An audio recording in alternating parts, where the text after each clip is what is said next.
My name's Katie Roiphe, and I wrote a piece for Newsweek this week that I thought was kind of a quiet cultural analysis that seems to be provoking a great deal of vitriol on the internet. And I even read one comment that was like, Newsweek's cover on feminism is causing the whole internet to flip out. So it sort of feels like the whole internet is flipping out. And I guess one thing that's interesting is in our kind of post-ironic era, one of the things people criticize is this piece is so boring, this piece is so stupid. But what they really mean by that, I think, is the piece made us kind of uncomfortable, which to me is a sign of a successful little kind of polemical analysis. Also, what was kind of interesting is people seem to assume that this piece was about my rape fantasies or surrender fantasies or domination fantasies.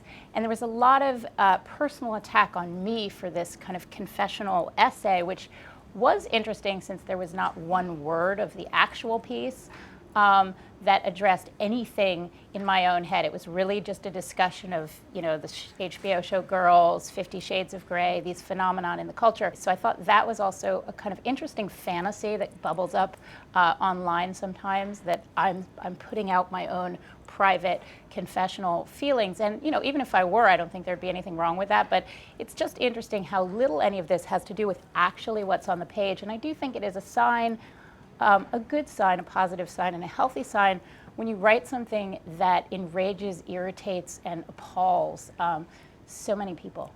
I do sometimes think that if I were to write a piece on gardening roses, there would be a big Gawker feature on like the scandal, shockingness, and appallingness, and boringness, and horror of my gardening works. So I have to say I do think there is something about me that might attract some of this kind of interesting attention.